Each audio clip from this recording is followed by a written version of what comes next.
বিপুল পরিমাণ রক্ত আর জীবন দিয়ে 24-এ যে পরিবর্তন এসেছে, মানুষ আশা করেছিল ফ্যাসিবাদ চিরদিনের জন্য বাংলার জমি থেকে খতম হয়ে যাবে, বিদায় নেবে। আফসোসের বিষয়, ফ্যাসিবাদ বিদায় নেয় নাই। ফ্যাসিবাদীদের একটা অংশ বিদায় নিয়েছে, কিন্তু ফ্যাসিবাদ বাংলাদেশে রয়ে গিয়েছে। ফ্যাসিবাদীদের কিছু লক্ষণ আছে।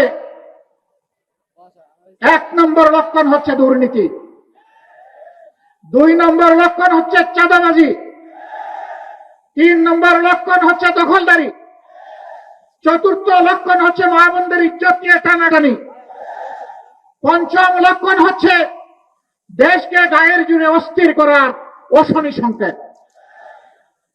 সকল লক্ষণ আজকে বিদ্যমান।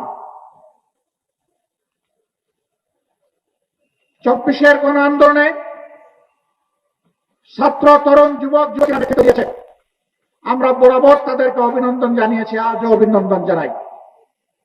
তাদের নেতৃত্বে বাংলাদেশে শিশু থেকে বৃদ্ধ, নারী থেকে পুরুষ, সকল শ্রেণী পেশার মানুষ জীবন বাজি রেখে খোলা গুলি এবং আগুনের মুখে তারা লড়াই করেছিল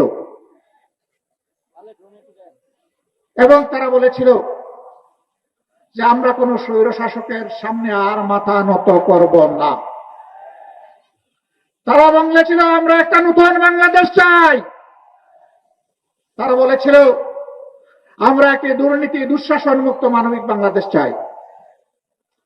আমাদের ছাত্র যুব সমাজের আকাঙ্ক্ষা ছিল আমরা একটা উন্নত শিক্ষা ব্যবস্থা চাই।